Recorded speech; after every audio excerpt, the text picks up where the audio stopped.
میرے پاس چند دن قبل جرمنی سے ایک صاحب تشریف لائے۔ وہ شکل کھلی اور گفتگو سے بہت سادے دکھائی دیتے تھے، لیکن معاشی لحاظ سے بہت خوشحال تھے۔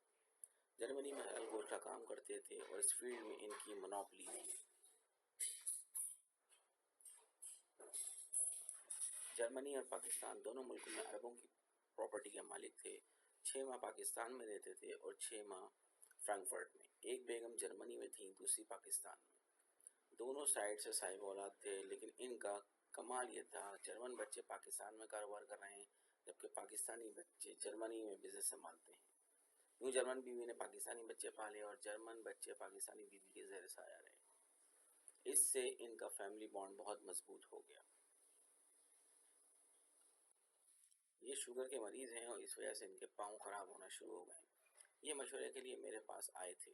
گفتگو کے دوران پتہ چلا کہ ان پڑھ بھی ہیں اور ان کا خاندانی پس منظر بھی بہت کمزور ہے، لیکن اس کے باوجود انہوں نے بہت ترقی کی۔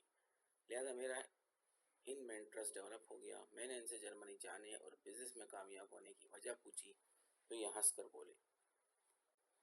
میں 1980 کی دہائی میں لاہور میں قصائی کی دکان پہ کام کرتا تھا۔ غربت بہت زیادہ تھی، 4 بہن بھائی تھے۔ والد مزدوری کرتا تھا، ماں دوسروں کے گھروں میں برتن اور فرش صاف کرتی تھی۔ میں ان کا سب سے بڑا بیٹا تھا، چنانچہ مجھے 12 سال کی عمر میں کام میں لگا دیا گیا۔ قصائی کی دکان پر کام کی واحد وجہ گوشت تھا۔ میرا مالک مجھے روزانہ 1 پاؤ گوشت دیتا تھا۔ ماں اس میں آلو، سبزی یا دال ڈال کر پکا لیتی تھی اور یوں ہم کھانے پینے کے قابل ہو جاتے تھے۔ میں بعض اوقات دکان سے سری پائے بھی لے آتا تھا اور ہم اس سے بھی کام چلا لیا کرتے تھے۔ میں کام میں تیز تھا، لہذا میں نے دکان کا سارا کام سنبھال لیا، لیکن مجھے گھر کے حالات بہت تنگ کرتے تھے۔ میں اللہ سے دعا کرتا تھا کہ یا باری تعالیٰ مجھے بھی خوشحالی عطا فرما دے تاکہ میں اپنے خاندان کی خدمت کر سکوں، اور اللہ تعالیٰ نے ایک دن میری یہ دعا سن لی۔ ہماری دکان پر ایک درمیانی عمر کا گاہک آتا تھا۔ وہ 20 سال جرمنی میں گزار کر آیا تھا اور وہ ہم سب کو جرمنی کی باتیں سناتا رہتا تھا۔ میں جرمنی اور اس سے متاثر ہو گیا۔ میں نے اس سے ایک دن پوچھا کہ آپ کو جرمن زبان آتی ہے؟ اس کا جواب ہاں میں تھا۔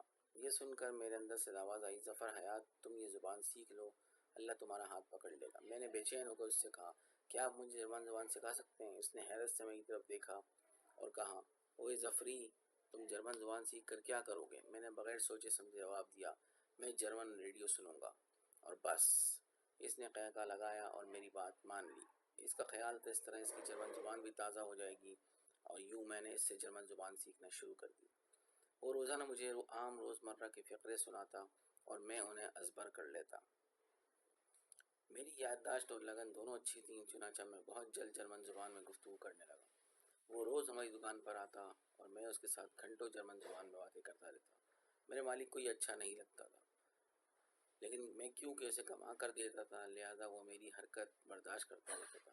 اس کے بعد میں نے ریڈیو خریدا اور اس سے جرمن خبریں اور پروگرام سننے لگا۔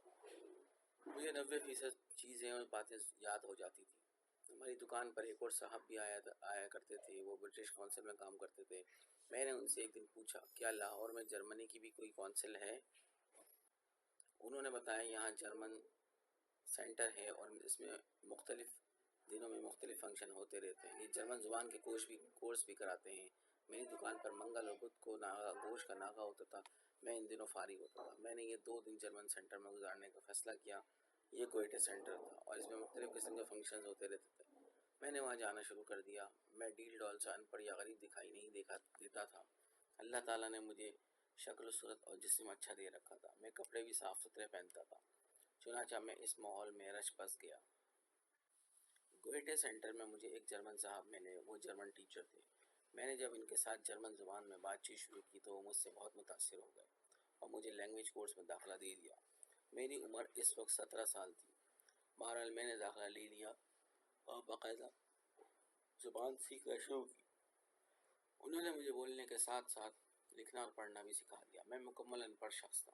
میں اردو بھی پڑھ لکھ نہیں سکتا تھا، لیکن آپ یہ جان کر حیران ہوں گے کہ میں نے جرمن زبان بڑی آسانی سے لکھنا اور پڑھنا شروع کر دی، اور اس کی وجہ قصاب کا کام تھا۔ آپ یہ یاد رکھیں، قصاب کے ہاتھ میں بڑی صفائی ہوتی ہے۔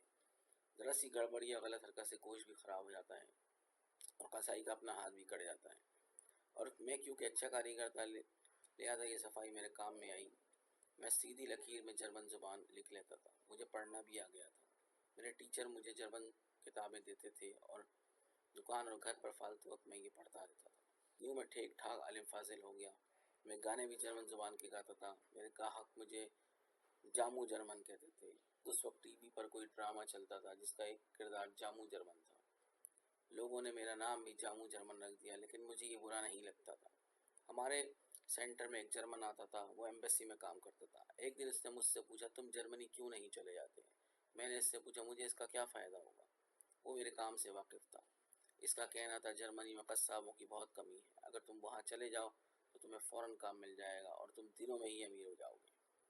میں نے اسے بتایا میرے پاس جرمنی جانے کے پیسے نہیں ہیں۔ اس نے کہا، یہ تم مجھ پر چھوڑ دو، بس تم ارادہ کرو، باقی معاملات خود طے ہو جائیں گے۔ مجھے اور کیا چاہیے تھا، میں راضی ہو گیا۔ وہ ایک بہت ہی نیک اور اچھا انسان تھا۔ اس نے اپنا اثر رسوخ استعمال کر کے میرا شناختی کارڈ اور پاسپورٹ بنوایا۔ میں اس وقت بمشکل 18 سال کا ہوا۔ اس نے میرا ویزا کس طرح لگوایا میں نہیں جانتا، بہرحال میرا ویزا لگ گیا۔ ویزے کے بعد ٹکٹ کا ایشو تھا۔ اس کا کہنا تھا، مجھے ایمبیسی کی طرف سے سال میں 2 ٹکٹ ملتے ہیں، میں اس سال چھٹی پر نہیں جا رہا، میرے پاس ایک ٹکٹ اضافی ہے، تم یہ لے لو اور جرمنی جاؤ۔ میں اس عنایت پر حیران رہ گیا۔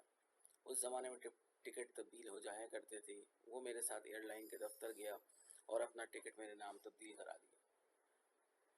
اس نے جرمنی میں میری جاب بھی کروا دی اور یوں میں والدین اور بہن بھائیوں کو روتا پیٹتا چھوڑ کر جرمنی پہنچ گیا۔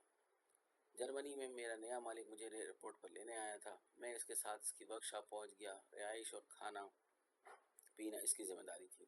تنخواہ بھی اچھی تھی۔ اس کی ورکشاپ میں سلاٹر ہاؤس سے گوشت آتا تھا اور ہم مشینوں پر اس کے مختلف ٹکڑے کرتے تھے۔ میں چھری کے کام کا ایکسپرٹ تھا۔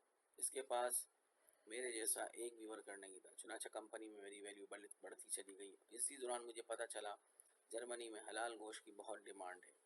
اس کی وجہ ترکی کے لوگ ہیں۔ جرمن میں ترک مسلمان بہت زیادہ ہیں، ان کے ہزاروں ریسٹورنٹس ہیں۔ میں نے اپنے مالک کو اس فیلڈ کے بارے میں بتایا، وہ راضی ہو گیا اور اس سے میرے ساتھ حلال گوشت کی پارٹنرشپ شروع کی، اور یوں اللہ تعالیٰ نے میرا ہاتھ پکڑ لیا۔ میں نے شروع میں پارٹنرشپ کی اور پھر چند برس بعد اپنا کاروبار شروع کر دیا۔ اللہ تعالیٰ نے برکت ڈال دی، میں خوشحال ہو گیا اور اس کے بعد میں نے اپنا سارا خاندان جرمنی بلا لیا۔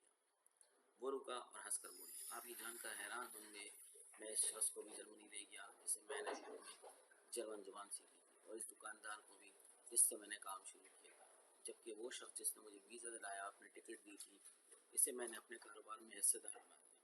اب وہ گھر بیٹھ کر میرے کاروبار کے 21% کا حصہ دار ہے۔ وہ صاحب خاموش ہو گئے، لیکن میری حیرت زدہ آنکھیں ان کے چہرے پر بھی جمی رہی۔ وہ تھوڑی دیر رک کر بولے، آپ کے پاس مشورے کے لیے بہت لوگ آتے ہیں، آپ انہیں بتایا کریں، آپ کو اگر کچھ بھی نہیں آتا تو بھی آپ کوئی نہ کوئی فورن لینگویج سیکھ لیں، اور اس سے بھی آپ کے مقدر کا دروازہ کھل جائے گا۔ اگر لوگوں کو یقین نہ آئے تو انہیں میری مثال دیں، شاید انہیں ہدایت مل جائے۔ مجھے یہ آئیڈیا اچھا لگا۔ واقعی ایک نئی زبان سیکھنے کے سے ایک نیا جہان کھل جاتا ہے، اور اس نئے جہان میں روزگار کے ہزاروں آپشن ہوتے ہیں۔ لہٰذا آپ اگر کچھ بھی نہیں کر رہے تو کوئی فورن لینگویج ہی سیکھ لیں، ہو سکتا ہے اس سے آپ کے لیے مواقع کے نئے دروازے کھل جائیں۔